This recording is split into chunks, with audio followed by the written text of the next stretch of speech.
Section 14.6, Directional Derivatives and the Gradient.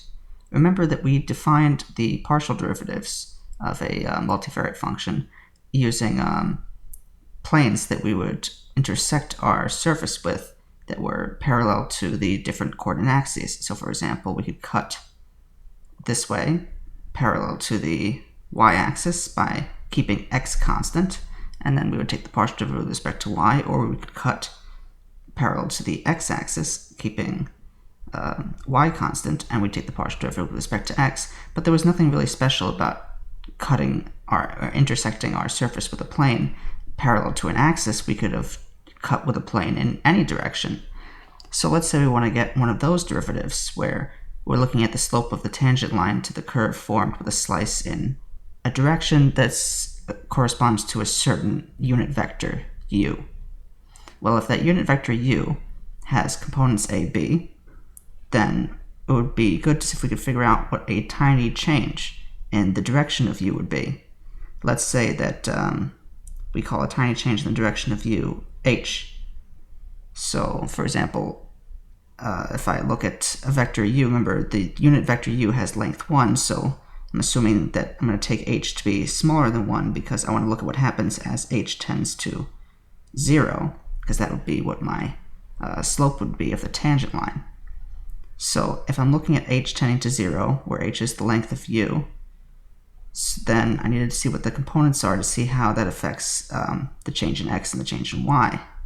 So notice that as the length of the vector in the direction of UH gets smaller and smaller and tends to 0, the corresponding change in x is just h times whatever the component for u was in the direction of x, so that's h times a.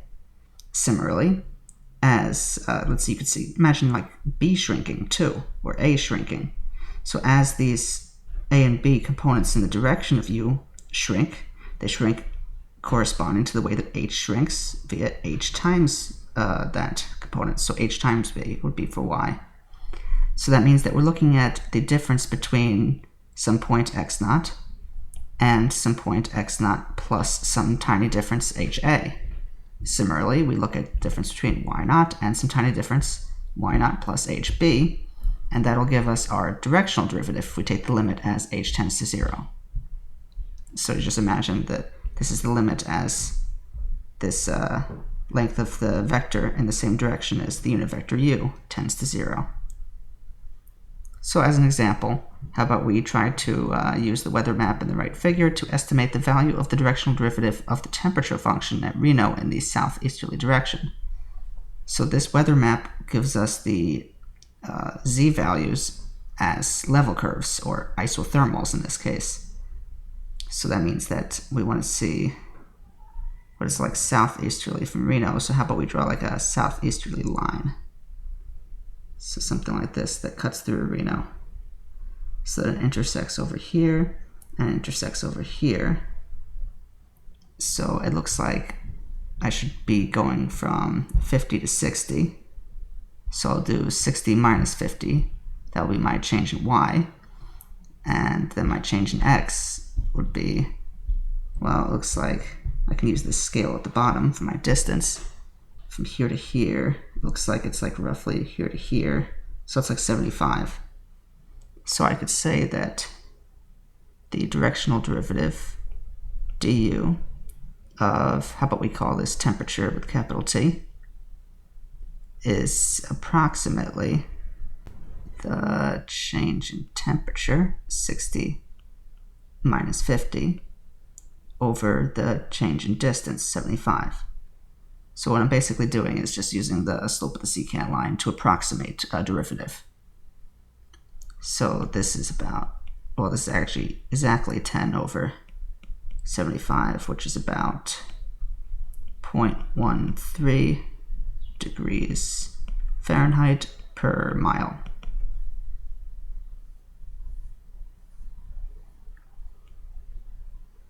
In practice, we obviously don't want to have to use the definition with using a limit to calculate our directional derivative every single time. It'd be much easier if we could calculate it using some sort of trick. So how about we come up with this theorem over here, which says that the directional derivative is equal to the partial derivatives scaled by a and b, which are the components of our unit vector u.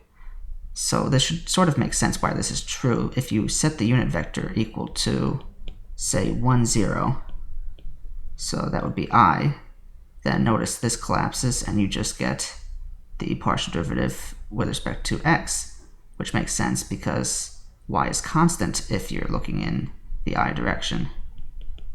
Similarly, if you look at, let's say, j, then that would be for 0, 1, which would kill off the partial with respect to x, and you would be left with the partial with respect to y.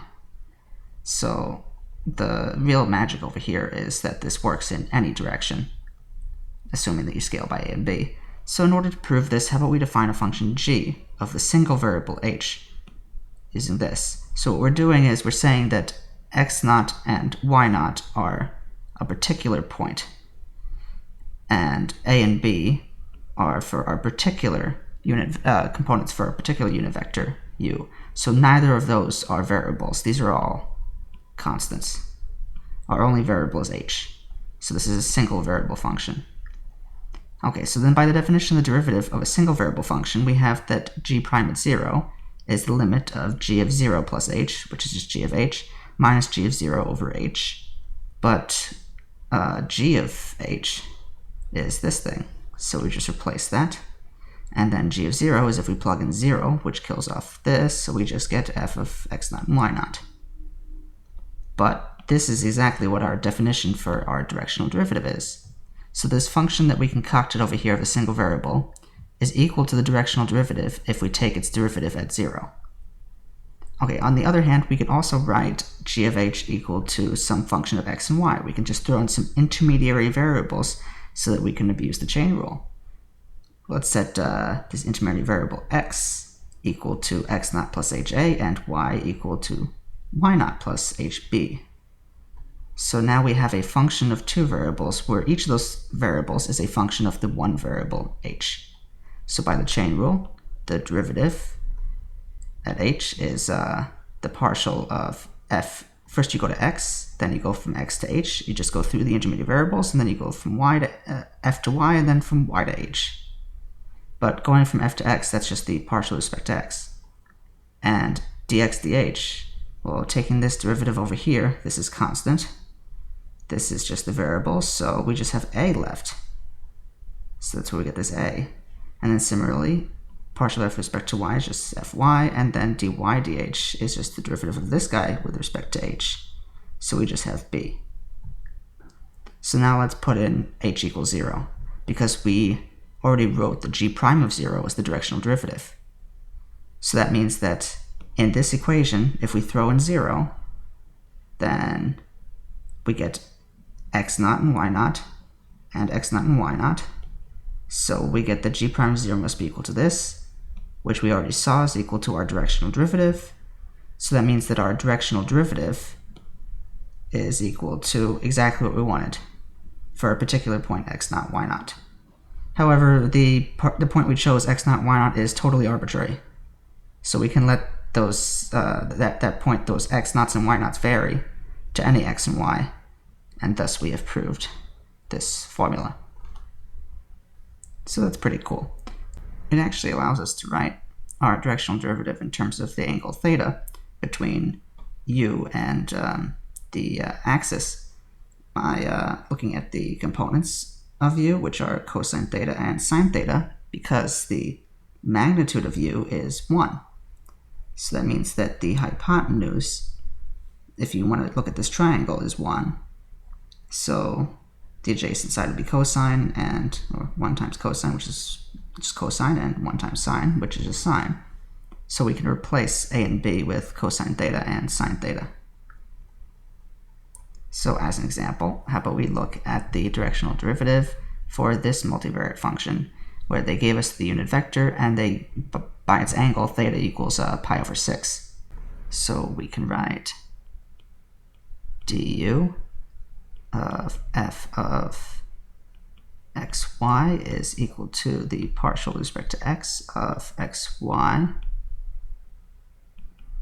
times the cosine of pi over 6 plus the partial with respect to y times the sine of pi over 6.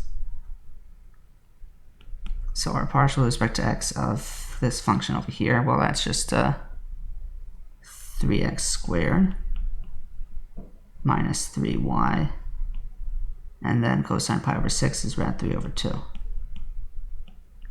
So then we add that to minus 3x plus 8y times the sine of pi over 6, which is a half.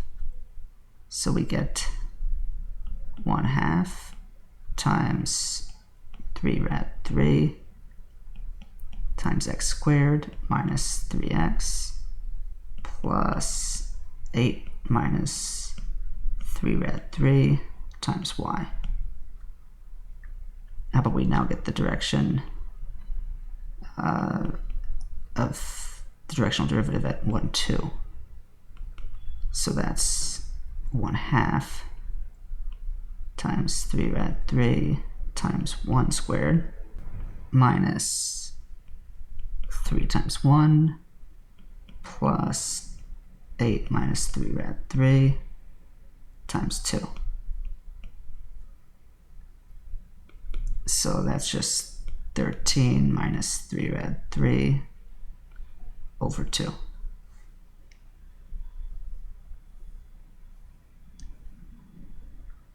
For our next definition, if f is a function of two variables, x and y, then the gradient of f is the vector function nabla f.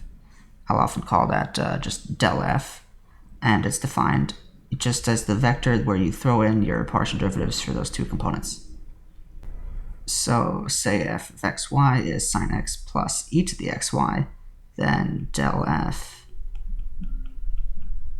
is just the partial of f with respect to x, partial of f with respect to y, throw in a vector. So that's a vector cosine x plus y e to the xy, x e to the xy. So that means that del f at 0, 1 is just 2, 0. We just plug in 0 and 1. With this notation, though, we can now rewrite our equation for our directional derivative using the gradient. Because remember, it was just the partial of f with respect to x times the a component for a vector u, and then partial of f with respect to y times the b component. So that's the same thing as the dot product of del f with u, which is a great way of remembering the directional derivative in short.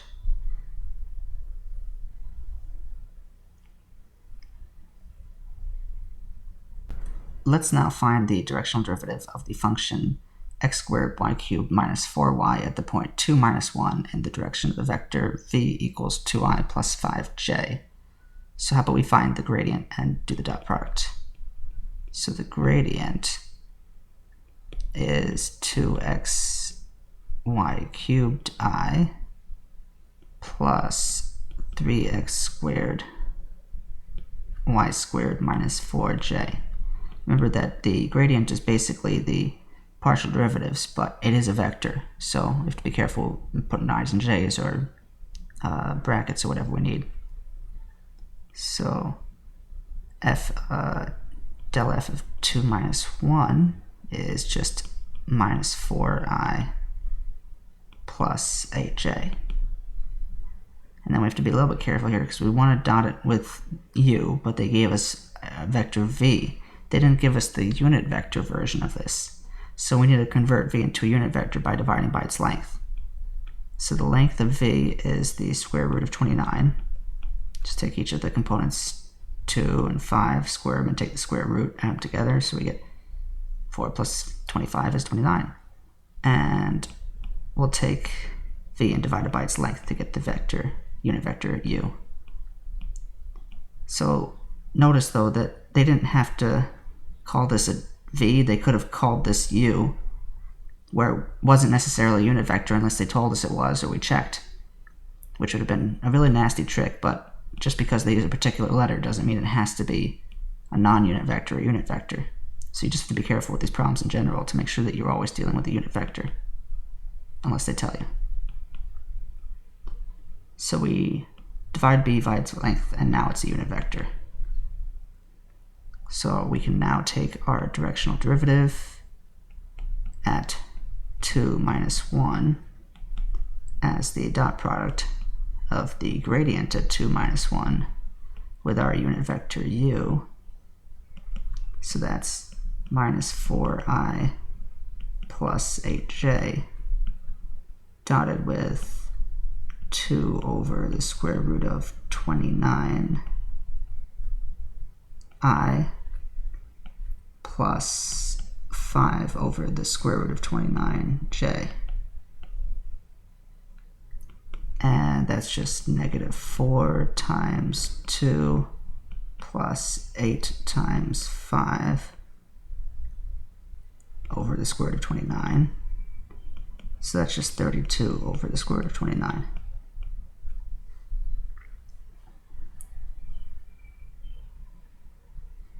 Next, we have the directional derivative definition for 3 dimensions. It's pretty much the same as it was in 2 dimensions. We just throw in a z0, and we throw in a c for our unit vector. So we get that the change in from z0 to our new point is z0 plus hc.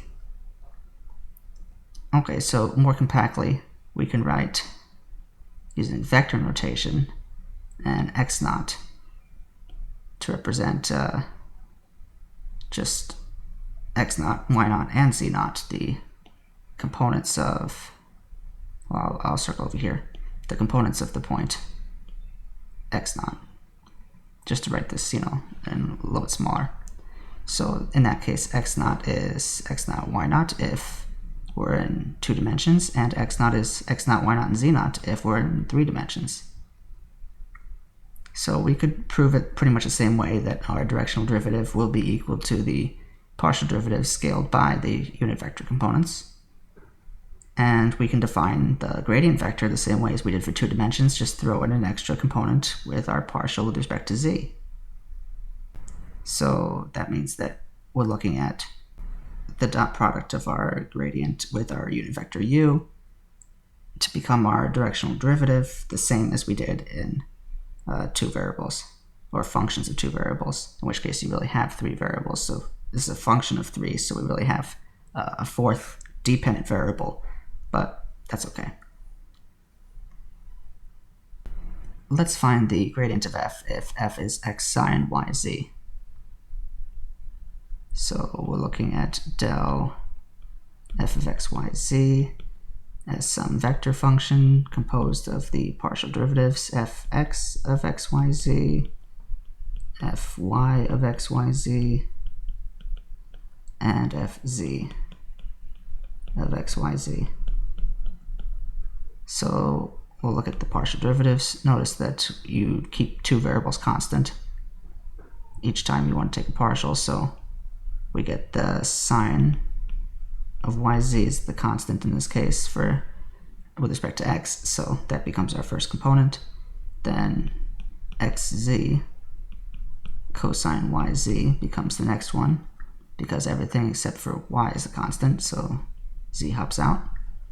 And then we have xy cosine yz for our final component. How about we now find the directional derivative of f at 1, 3, 0 in the direction of this vector v. They gave us I plus 2j minus k. So we got the gradient, so let's just plug in 1, 3, 0. So we get 0, 0, 3. And our unit vector u we'll have to get by dividing v by its length. So that'll be 1 over rad 6i plus 2 over rad 6j minus 1 over rad 6k. So our directional derivative of f at 1, 3, 0 is just del f at 1, 3, 0 dotted with u. So that's 3k dotted with 1 over rad 6i plus 2 over rad 6j minus 1 over rad 6k. So it's a little convenient that I and j were both 0 for our gradient.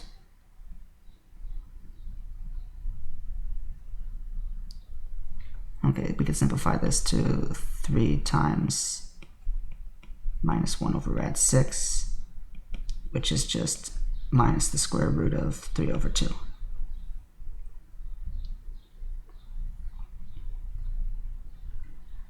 Suppose f is a differentiable function of 2 or 3 variables, then the maximum value of the directional derivative is the magnitude of the gradient.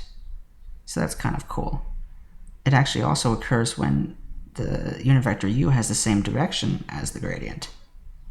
So to prove this, remember that we have a formula for the dot product, which is what our directional derivative is. And our formula says that we take the length of each of the factors in our dot product, and we multiply by the cosine of the angle between them. But remember that the length of the unit vector u is 1 by definition. So we just have the length of the gradient times the cosine of the angle between the gradient and the unit vector. This is going to be the biggest when cosine of theta is 1. So that means that the directional derivative is the biggest when this is 1, and we just have the length of the gradient. And of course that happens when theta is 0 for cosine. So that means that the angle between the gradient and the unit vector u is 0. So that means our maximum occurs when u has the same direction as the gradient. So how about we use that result to look at the rate of change of f at the point p to 0 in the direction from p to q, where f is x e to the y. So we'll get the gradient of f is the partial derivatives. So we only have 2 variables, so that's e to the, I don't like that bracket, e to the y, x e to the y. So that means that del f 2, 0 is just 1, 2. So I need a unit vector u. I don't even have one vector, but I have a point p and a point q, so I can find the vector between p and q by subtracting. So I get that pq is minus 3 over 2, 2, and now I need a unit vector version. So I divide by its length, square 3 over 2, so I get 9 over 4, and then I add that to 4, which is 16 over 4. So I get the square root of 25 over 4, which is 5 over 2. I will divide by 5 over 2, so that's the length, and I get negative 3/5 and 4/5 for my unit vector u. So that means our directional derivative of f at 2, 0 is just del f at 2, 0 dotted with u. So that's 1, 2 dotted with minus 3/5, 4/5, and that's just 1 times minus 3/5 plus 2 times 4/5, which is 1.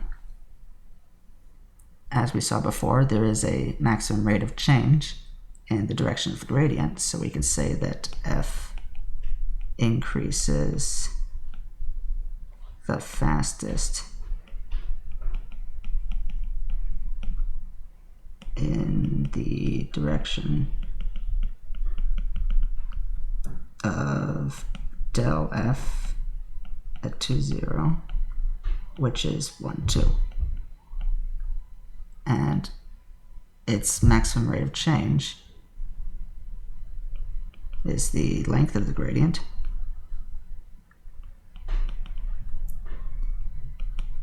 so our maximum rate of change is the magnitude of del f at 2, 0, which is the magnitude of 1, 2, which is square root of 5.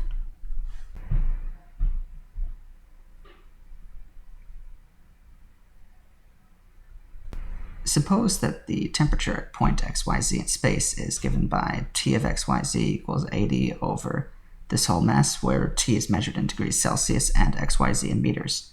In which direction does the temperature increase the fastest at the point 1, 1, minus 2? What is the maximum rate of increase? So how about we get the gradient, in this case del T. So that's the partial of T with respect to x, I, plus the partial of T with respect to y, j, plus the partial of T with respect to z, k. So it looks like we have to keep all this other stuff constant and just integrate with respect to, differentiate with respect to x first. So that means that we'll have 2x hop out using the chain rule, and dividing by this is the same as putting it to the minus 1 power. So I'll just put that to the minus 2 power. So I'll get minus 160x over 1 plus x squared plus 2y squared plus 3z squared, and then I'll square that.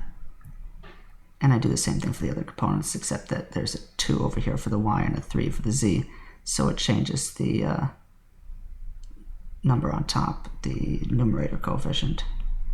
So I get 320y for my next term, and that'll be over 1 plus x squared plus 2y squared plus 3z squared, squared.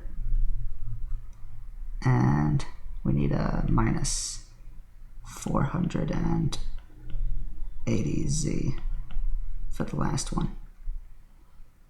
Again, over 1 plus x squared plus 2y squared plus 3z squared squared.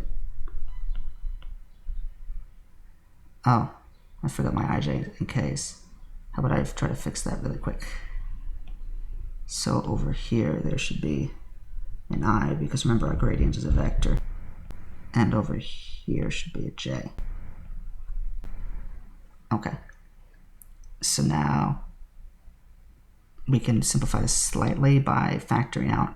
Notice there's a common denominator in each of them, and there's also a common numerator of 160, so I'll just pull that out. So I get 160 over 1 plus x squared plus 2y squared plus 3z squared squared times minus x is all that's left in my first component with I, and minus 2y for the j, and minus 3z for the k. So now I want this gradient at the point 1, 1, minus 2. So I will plug that in, and I get 160 over 256 times minus I minus 2j plus 6k. So that's 5/8 times minus I minus 2j plus 6k. So it looks like our temperature increases the fastest when u is in the direction of the gradient. So that's when we are in the direction of this thing over here. Notice it has the same direction no matter what I scale it by, because multiplying a vector just changes how long it is. So this vector has the same direction as that vector, even though they have different lengths. So I can make this a little bit simpler by just putting in minus I minus 2j plus 6k and forgetting about how long it is for the gradient. I could have also divided this by its length to get a unit vector version if I wanted, but it's okay. Now we want our maximum rate of increase, so we need the length of the gradient.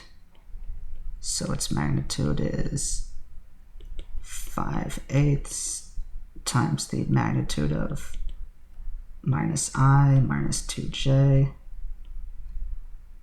plus 6k, which is 5/8 times the square root of 41. We just square each of the components and take the square root. So our maximum rate of increase is just 5/8 times the square root of 41, which is about 4 degrees Celsius per meter.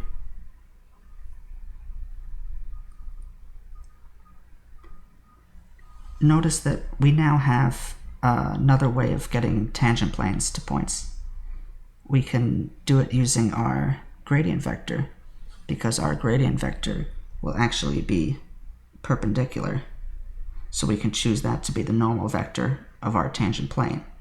So then remember, we take the dot product of x minus x naught, y minus y naught, and this should be z minus z naught. So that's just a typo.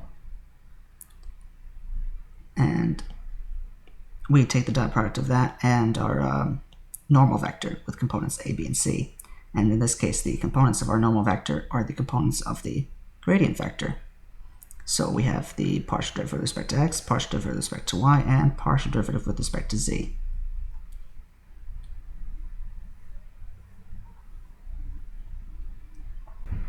We can also define the normal line to the level surface as the line passing through P and perpendicular to the tangent plane. So that means that it's just the line that goes in the direction of the gradient. So we just divide by each of the components for the gradient. That's our parallel vector with components a, b, and c, where each a, b, and c are the partial derivatives. So as an example, how about we find the equations of the tangent plane and normal line at the point -2, 1, -3 to this ellipsoid over here. So we'll write it as a level surface, f of x, y, z equals x squared over 4 plus y squared over plus z squared over 9. So now we need the partial derivatives. So we'll get fx of x, y, z, and that's just x over 2 because the other ones are constant then. And fy of x, y, z is then just 2y, and fz is just 2z over 9. So now we'll plug in. So we'll plug in -2, 1, -3 for fx, and we get -1. We plug that in for our partial respect to y, and we get 2. And then we plug in for z, or fz, and we get -2/3. I want the minus over there. Doesn't matter, but I like it. Okay, now we want the tangent plane. So our tangent plane is the dot product of our normal vector with our arbitrary vector xyz minus our specific position vectors for our point x naught, y naught, z naught. So that's just -1 times x plus 2, because I take the -1 from partial respect to x, and x minus a -2 is x plus 2. Then plus the 2 times x minus 1 plus 2/3 times z plus 3, or z minus -3, and that equals 0.